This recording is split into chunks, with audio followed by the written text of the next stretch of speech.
Thank you everyone for coming today to this really exciting event. I know it's a busy time at the end of the semester, but we are really excited to bring you today's presentation and a screening of some very rare and very unique films from State-Socialist Eastern Europe. My name is Eric Scott. I'm the director of the KU Center for Russian, East European, and Eurasian Studies. I want to thank, before we begin, the people who helped make this event possible. Ezra Predolotz, my assistant director, and Neil Rasmussen, who's worked with us on the technical aspects of this.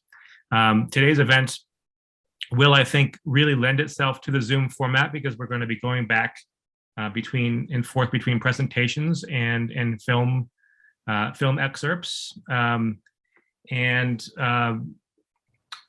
Before we go into it, I also wanted to briefly announce for those of you who are in Lawrence, I know many of you are coming from a wider audience today with a Zoom event, but if you are in Lawrence tomorrow, we have Tony Husch speaking about the situation.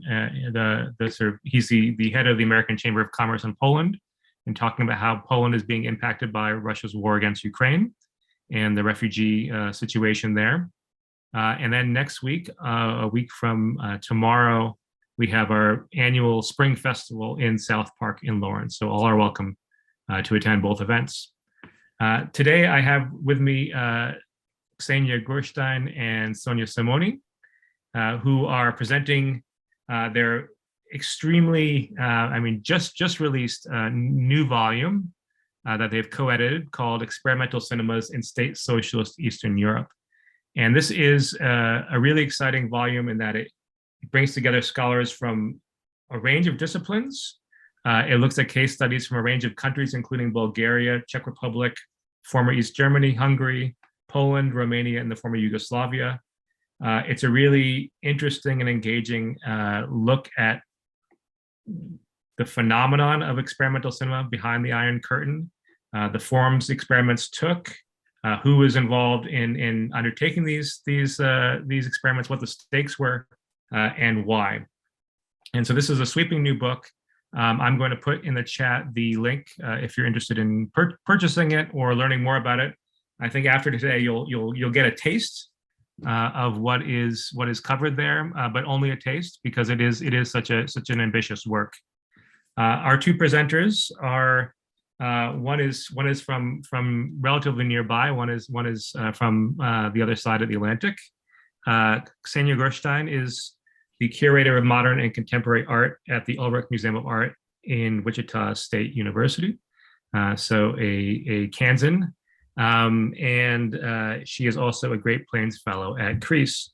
She holds a PhD in the history of art, and her research focuses on post-war conceptual, experimental, and neo-avant-garde art in Eastern Europe.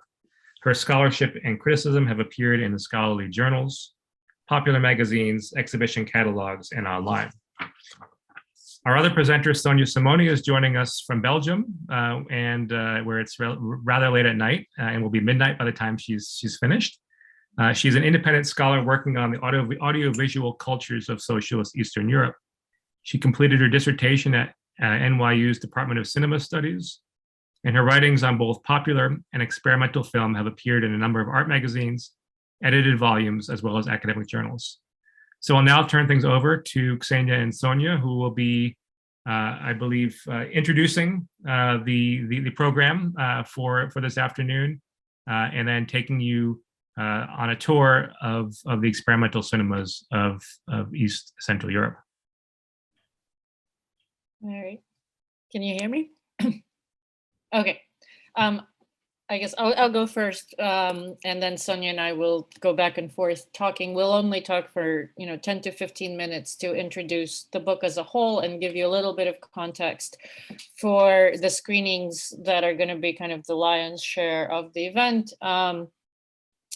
And the first thing I want to do is say thank you to Eric, to Ezra for inviting us, giving us an opportunity to do an event, which I think Eric is right, is really well suited to the Zoom format, and for a very generous introduction. So very briefly, how this project came about. Sonia and I have been friends and collaborators for, I don't know, close to 10 years now, right? It's like you blink and it's been a decade. So we first met when I was working at the National Gallery of Art in Washington, D.C., and collaborating there with their film curator, Joanna Rachinska, on a film program that, you know, was very similar in its interests. So the desire was to showcase experimental cinema from Eastern Europe, and we felt that a retrospective like that hadn't been done. And that's when Sonia became part of the project and worked with us in particular on the section dedicated to Hungarian experimental cinema. There was a really robust tradition of experimental cinema in Hungary. So that's when we first met. We went on to co-edit a special issue of the journal Studies in Eastern European Cinema that came out in 2016. And having done those two projects together, we felt like, you know, we had sort of started to chip away at what could be said about this topic, but that there was a lot more. And another person we'd met through those projects, Greg de Queer, who is one of the co-editors of a series called Studies in Eastern European Cinema, or something very similar, at Amsterdam University Press, approached us and proposed a book project. And so we've been working on that since then. And the book has now gone to press. So it exists somewhere as a physical object, which is super exciting. So that's kind of the prehistory of it. And I think, yeah, I'll hand it over to Sonia, who will now talk a little bit about how, now that it exists, it's organized and what it's about. Yeah, so we decided to structure the book sort of into 4 distinct categories that are highly porous and, you know, by no means delineate sort of strict sections. But we still, for us, it was useful to organize the book this way because it allowed us to look at kind of to establish sort of balance within the book between certain sort of topics that we were exploring. The book starts with a section on key figures, so kind of iconic players within the region who were highly influential within sort of either a national context or even a regional context in terms of both their filmic output and sort of conceptual theoretical engagements with experimental film. The second section kind of looks at the production and distribution context for experimental cinema, which is one of the sort of, I would say methodologically speaking, one of the essential contributions we feel authors made to this larger conversation about experimentation. The third section is viewing context and the reception of films, sort of where were films shown and kind of what kind of cinephilic networks were established around various forms of film culture in the region, and how did these inform actual filmic experiments that were produced. And the last section is intersection of arts, where we really look more explicitly at kind of the ways in which artists and institutions of sort of the arts, how those kind of negotiated experimental cinema. What is interesting, or what we feel is valuable about our collection is kind of the different methodological approaches that we have gathered through this selection. And so for today's program, we have kind of selected films that, well, both practically speaking, just fit into kind of a manageable format for an online screening, because there's a number of amazing films that are 60, 70, 80 minutes long that we did not choose to show or decide to show today. But we have sort of chosen films that really we feel reflect the kind of richness of the output of sort of experimental filmmakers under state socialism, but also are all discussed in the book through varying kind of various approaches that, I think kind of hopefully invite readers and other scholars to kind of rethink, what the conversations could be or will be in the future with regards to kind of experimental cinema from the region and from kind of this specific time period. So, I mean, we have two Yugoslav films that we will show you that both kind of illustrate this very strong amateur network that developed or that was thriving in Yugoslavia at the time, sort of during the late socialist period. One is by sort of this iconic figure, Tomislav Gotovac, Circle, that in our book is discussed by Greg de Creer, who Ksenia already mentioned, also had another role within sort of the development of this book. And Greg's approach is very much kind of a formalist approach that highlights Gotovac's work within this film historical kind of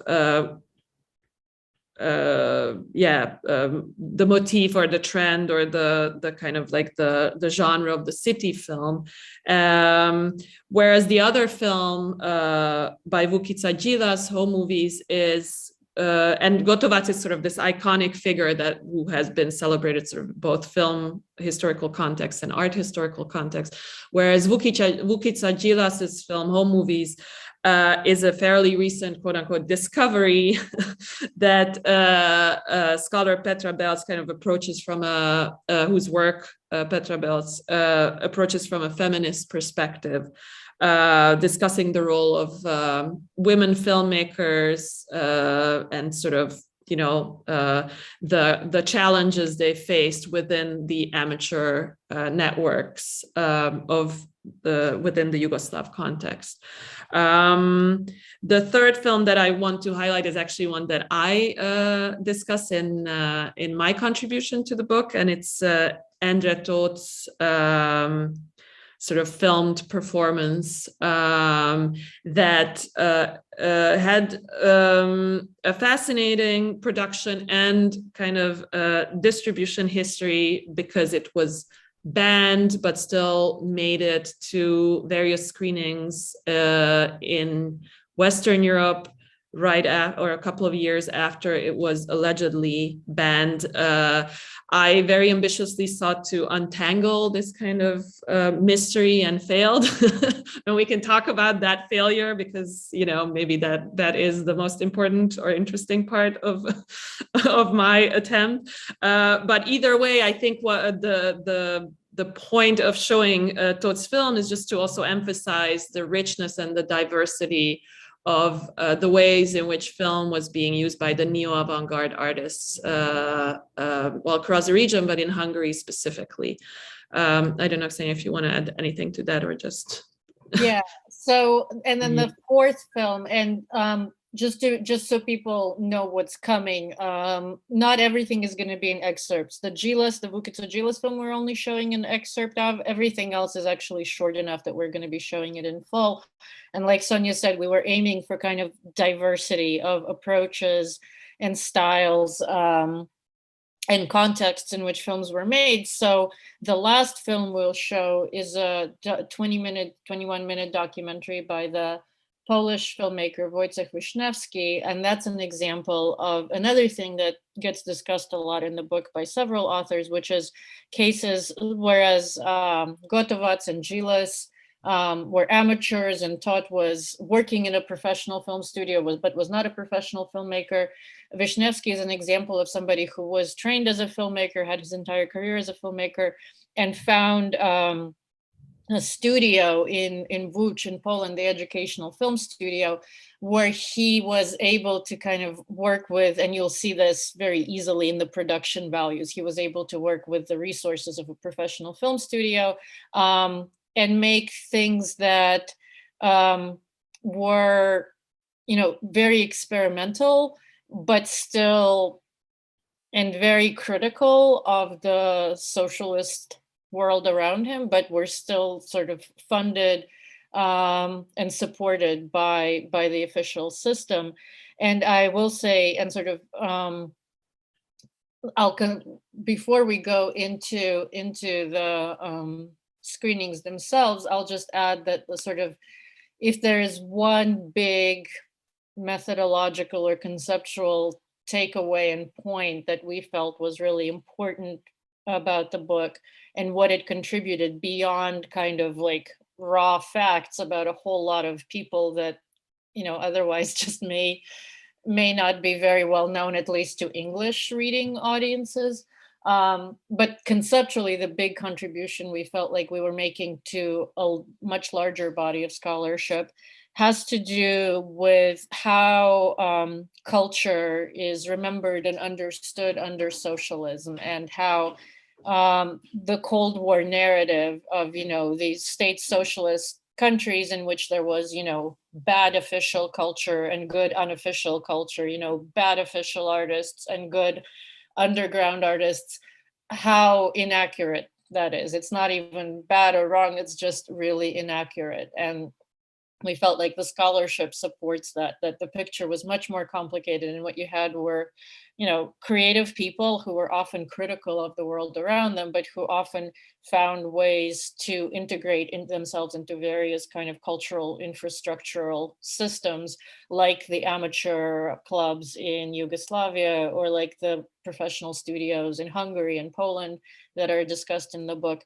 And so as you watch these films, maybe one thing to keep in mind is that sort of to think about how the films engage with that context, as well as other contexts.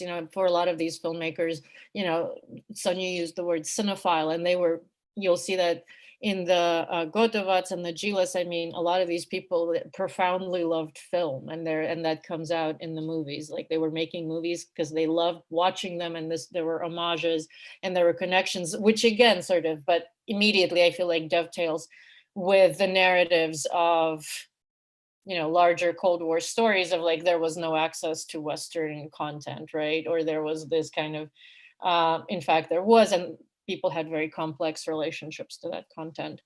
I think that's all we want to say for the moment.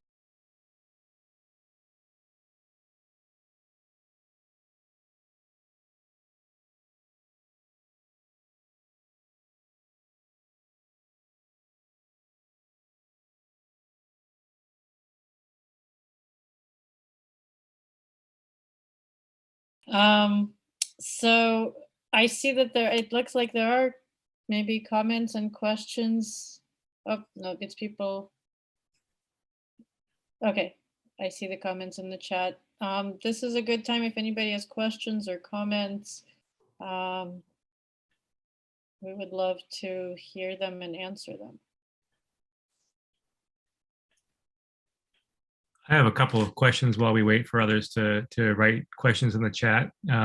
And thank you for sharing these films with us. I know they were tricky to track down, and also to get the rights to show them. So I'm really glad we could bring them to our audience. So I have a couple of questions. One, I was really struck, particularly in the contrast with the second two that had no sound whatsoever, but the first two really, the soundtrack was really jarring. And I wonder if you could talk about the use of sound in those first two films in particular, but also perhaps in films in general. And then I think the second question has to do with something Sonia said before about this mystery of a film that was banned, and if she could just speak a little bit more about that, and just what the story is behind that one. Say, you want to tackle the sound? Sure. Do you want to go first though? Well. Oh, sure. Yeah. I mean, the mystery. Yeah. So my contribution to the volume actually discusses an sort of a multidisciplinary art event that took place in Amsterdam in '79 that had a very, very important and impressive film component that basically showed or compiled many of the works, the sort of films that we now consider sort of the kind of like the canon of the region. And so I was struck by this fact that sort of they pulled off this impressive multi-part kind of film program in Amsterdam in '79. And so one of the films that was shown was by Endre Toth, a film called I Am Glad If I Can Make or Take One Step. Now, even that, the fact that there is that film and then there is this compilation of several kind of actions is confusing. And I was lucky enough to be able to reach out to Endre Toth himself, who lives in Germany, and ask him a couple of questions about this film. So it's kind of hard for me to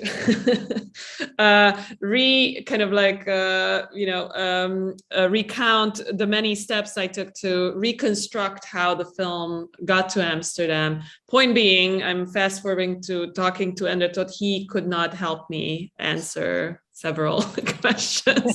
The other thing is that I haven't been able to retrace kind of like the specific, where the specific copy came from, whether it even came from Hungary or another place that Endre Toth went to in the years preceding this Amsterdam event. But that is kind of the gist of the of the mystery. I think why it's important and why it's kind of maybe useful to mention is just to say that there are still many kind of open-ended questions with regards to the circulation of many of these films, and that maybe the kind of the larger conclusion we can draw from it is that films did travel to all sorts of places, but we are not entirely sure how. But we need to kind of always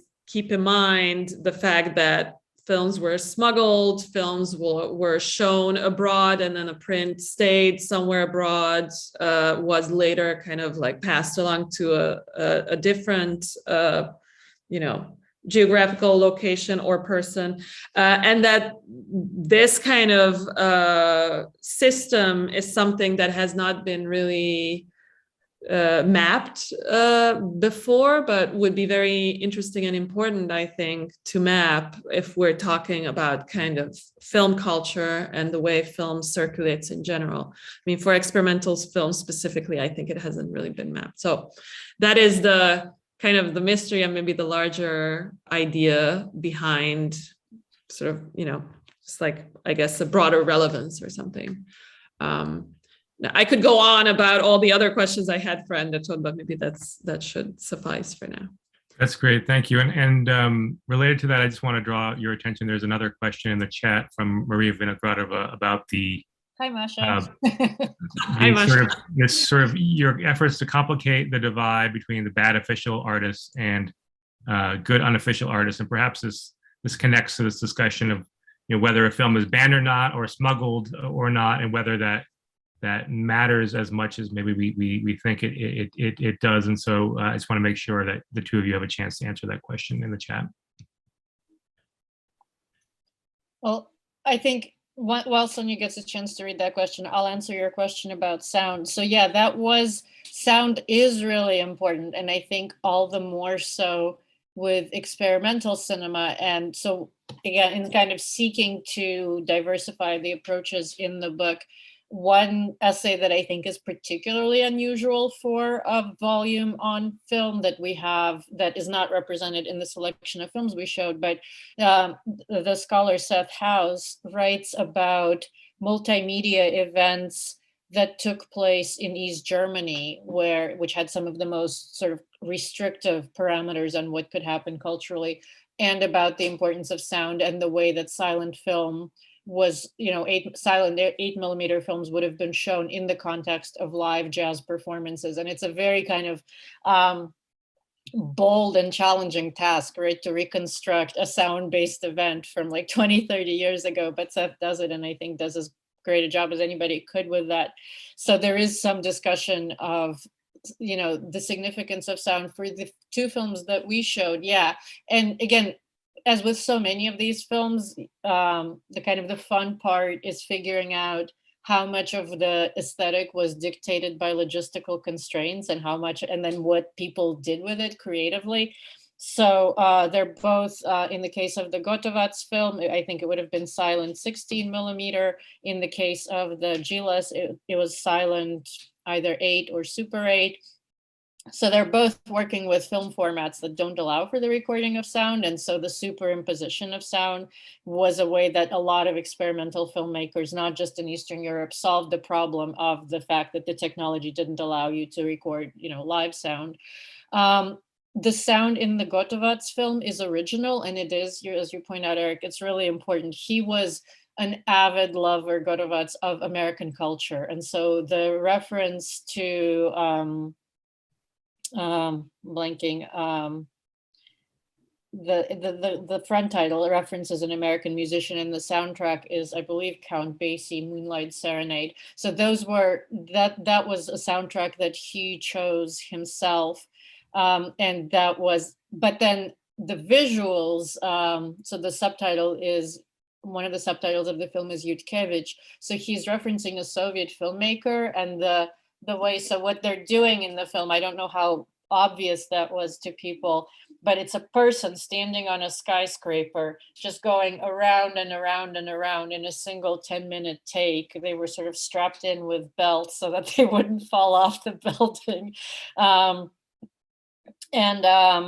But so the visuals was an homage to cinematography from a Soviet film, and then the sound is an homage to American culture, and it's very emblematic of the way Gotovac worked and the way that his films were. He's interested in structuralist filmmaking and kind of the very basic vocabulary of what cinema can do and how it can capture experience. But then combining his love of American popular culture by inserting the soundtrack. Hopefully that answers your question. Yeah, that's great. I mean, I found it really striking, and especially combined with this dizzying circling, and then this music, which, to be honest, when you first started, I thought it was a different soundtrack.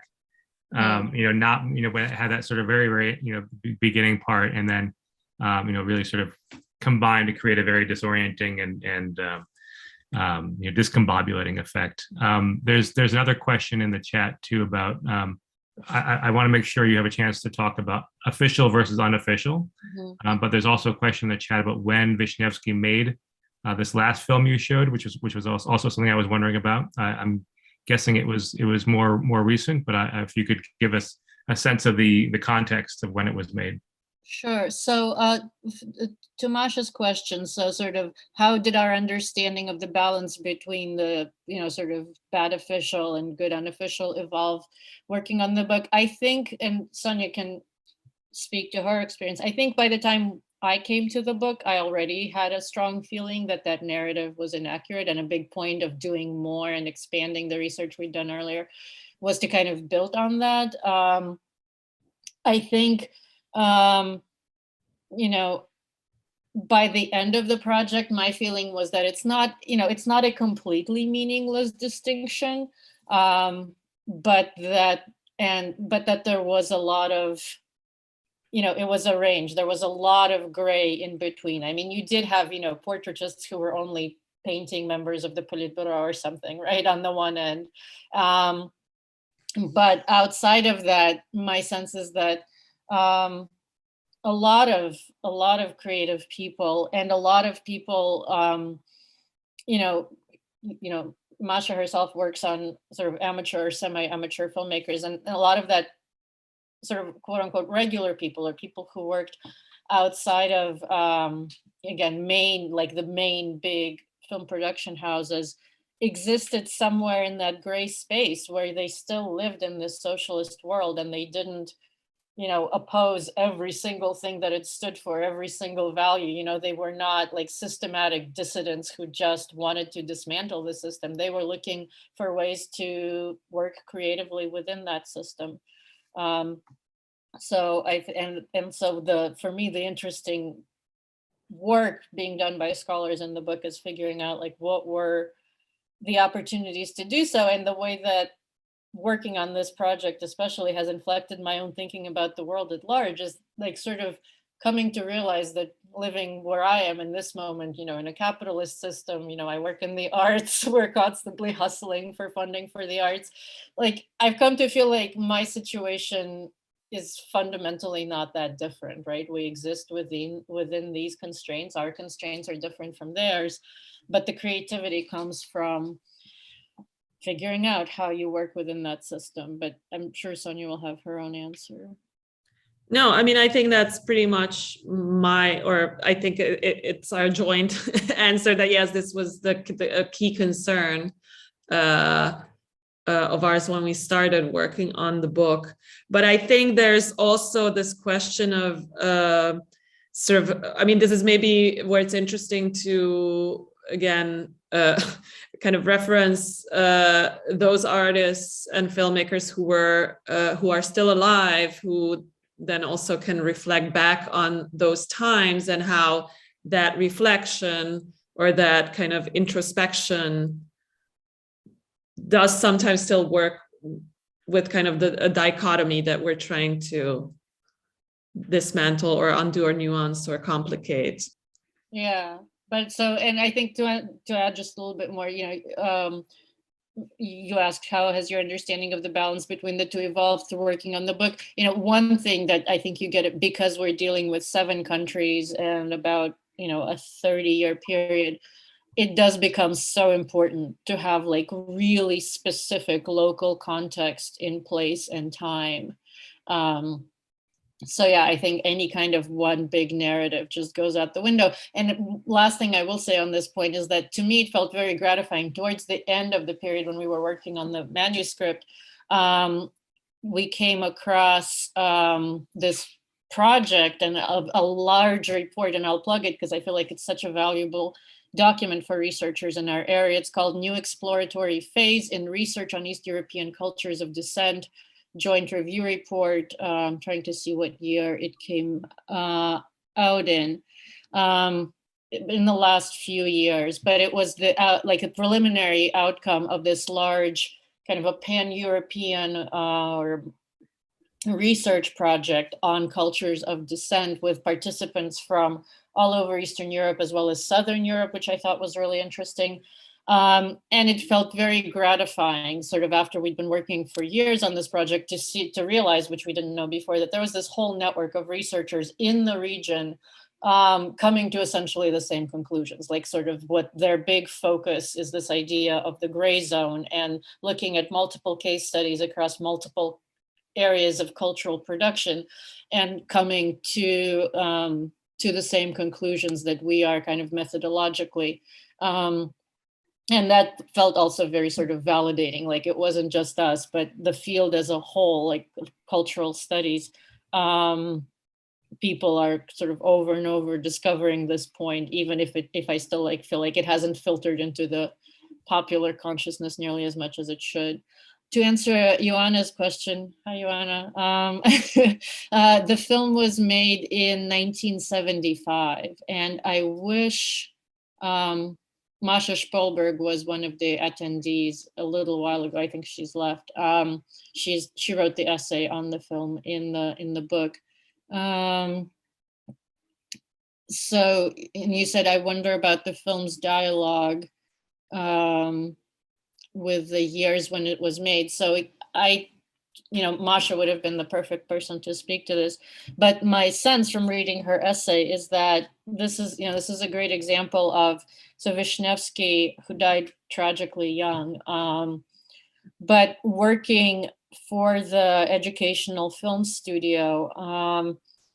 And on the one hand, like taking the narrative and the kind of the visual tropes, right, associated with the rhetoric of, heroes of labor, which would have been so familiar to anybody living in Poland in 1975. And on the one hand, I think what's interesting and striking is that he takes it seriously, and he takes Wanda Gociminska's personal narrative of it seriously. But on the other hand, the mise-en-scène, the way that the story is narrated, also seems to kind of frame it in a way that makes the whole thing seem strange and bizarre and somewhat tragic, right? That these people are being reduced to their professions, and they turn into the kinds of sculptures that you would see at, VDNH in Moscow or any number of other places across Eastern Europe. I don't know if that begins to answer your question, but that's what I wanted to say about it. Okay.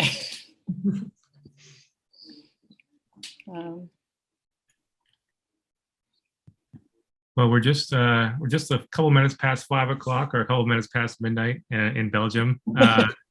Yes. I'll turn into a pumpkin or whatever.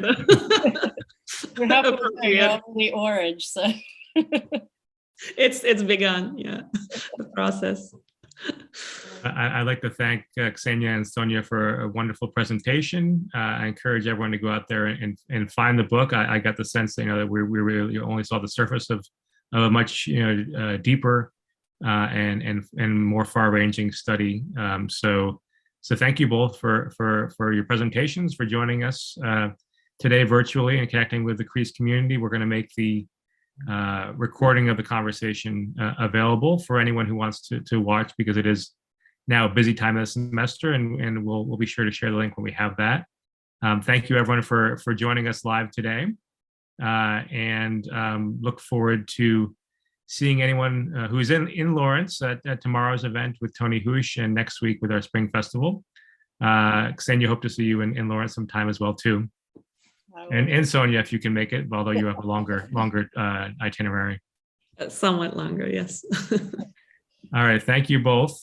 Thank you very much. Thank you.